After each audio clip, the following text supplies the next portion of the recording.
ఆయన ప్రోటామ్ స్పీకర్ కూడా చేశాడు. కాబట్టి ఆ కేసు ఆ క్వశ్చన్ అడిగితే being pertaining to Hyderabad only, ముఖ్యమంత్రి గారి దగ్గర సమాచారం ఉంది కాబట్టి ఒక సుదీర్ఘంగా 11 నిమిషాలు చేశారు. అక్కడి నుంచి స్టార్ట్ అయింది. ఏంటిది? ఒక కుట్ర. ఆ కుట్రనే ఇప్పుడు మీకు చెప్పబోతున్నాను, ప్లీజ్ వినండి. డీస్టెబిలైజేషన్ ఆఫ్ రేవంత్ సర్కార్. డీస్టెబిలైజేషన్ ఆఫ్ రేవంత్ సర్కార్ అంటే ఈ ప్రభుత్వాన్ని కూలదోయాలని ట్రై చేస్తున్నారు.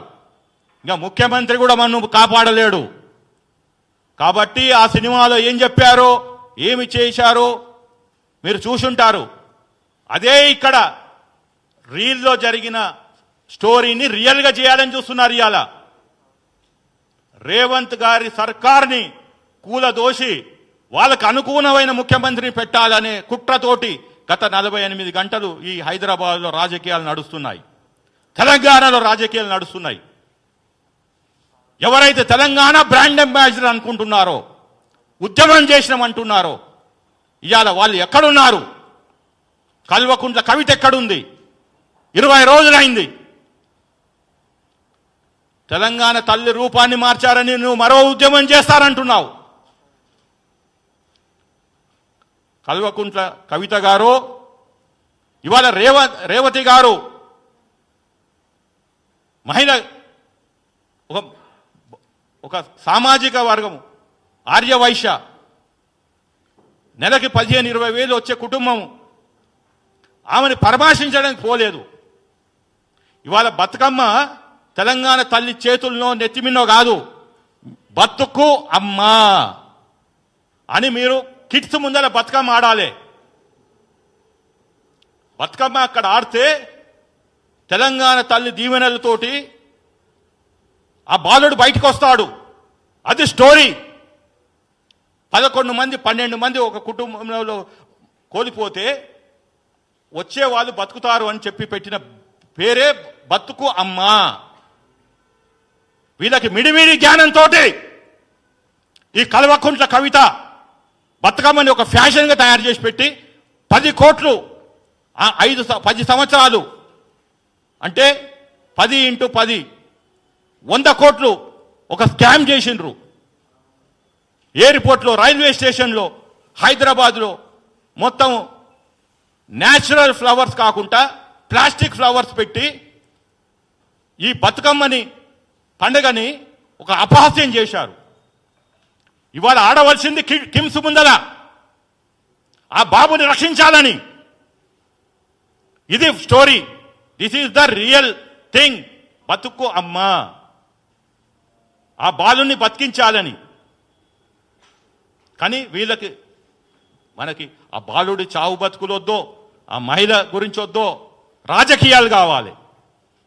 What non sense is this? మీరు రాజకీయాలు చేశారు, 1000 మంది యువకుల్ని పొట్టన పెట్టుకున్నారు. తీరా చూస్తే మీ అయ్యకి గౌరవం ఇస్తారు. చావు దానికి చావు నోట్లోకి పోయి వచ్చిండట. అసలు చావుకు నోరుంటుందా? I'm asking as intellectual, a practising advocate. చావుకు నోరుంటుందా? వాట్ నాన్ సెన్స్ వీళ్ళు మాట్లాడేది. అడిగేవాడు లేడని చెప్పి ఆ రోజు ఎవడు నాలాంటి వాడు మాట్లాడితే, ఇంకెవడు మాట్లాడితే నువ్వు ఆంధ్ర తొత్తువి, తెలంగాణ ద్రోవి అన్నారు. ఇవాళ మీరెవరు? మీరు ఆ కుటుంబాన్ని దగ్గరికి పోలేదు, కిమ్స్ దగ్గరికి పోలేదు. పైపెచ్చు ఆయనకు ఒక నేషనల్ అవార్డు వచ్చిందని చెప్పి కేటీఆర్ ట్వీట్ పెడతాడు. ఏమైనా బుద్ధి జ్ఞానం ఉన్నదా కేటీఆర్కి? కామన్ సెన్స్ ఉన్నాడు. తొక్కిసాట్లో ఒక మహిళ, తెలంగాణ మహిళ చనిపోయింది. ఆ మహిళ చనిపోతూ కూడా ఇలా పట్టేసింది, నేను చనిపోయినా పర్లేదు, నా కొడుకు బతకాలి అని చెప్పి ఆమె ప్రాణాలు పోయినా ఆ బాబు ఇవాళ చావు బతుకులో ఉండంటే ఆ బలమంతా తొక్కిన వాళ్ళందరూ ఈమెను తొక్కేసిండ్రు. ఇది జరిగింది అక్కడ. కాబట్టి నా దగ్గర టోటల్ ఫ్యాక్ట్స్ ఉన్నాయి. మేము కేసుని 3 వారాల నుంచి పర్సీవ్ చేస్తున్నా. ఇవాళ వీళ్ళు రాజకీయాలు తెలంగాణలో చేస్తామంటే కుదరదు. హరీష్ రావు చెప్తాడు ఏమని, మీరు అల్లు అరవింద్ ఫ్యామిలీని టార్గెట్ చేస్తే సినిమా ఇండస్ట్రీ పోతుంది, బ్రాండ్ హైదరాబాద్ దెబ్బతింటుంది, రేవంత్ రెడ్డి గారు ఆయన ఉచిత సలహా ఒకటి పడేస్తున్నాడు. అరే బాబు నువ్వు ఎవడివిరా భయ్?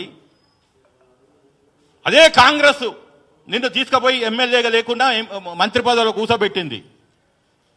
దాని తర్వాత మీరు రాజకీయాలు చేసిండ్రు. నువ్వు ఆ రోజు అగ్గిపెట్టె లేకుండానేమో కిరోసిన్ పోసుకొని అక్కడ మా బిడ్డ నల్గొండ బిడ్డ బీసీ బిడ్డ శ్రీకాంతాచారిని నువ్వు పొట్టన పెట్టుకున్నావు. ఆ రోజు గుర్తు రాలేదా నీకు? ఈ అగ్గిపెట్టి డ్రామా ఆడినాడు. అరే బ్రాండ్ హైదరాబాదు, బ్రాండ్ తెలంగాణ మళ్ళీ అంతర్జాతీయంగా పోతుందని సిద్దిపేటలో నువ్వు డ్రామా ఆడతావు. ఇవాళ ఒక మహిళ చనిపోయింది, ఆయనని స్టేట్ ప్రాసిక్యూట్ చేస్తుంది అంటేనేమో వద్దో చెయ్యొద్దో. ఎందుకు రీజన్ చెప్తాను. ఇప్పుడు వీళ్ళు ఏమనుకుంటున్నారు, ఒక కేటీఆర్, ఒక హరీష్ రావు, ఒక కవిత, ఇంకా మేమే మేధావులము, ఇంకా తెలంగాణ మాకన్నా చదువుకున్నోడు లేడు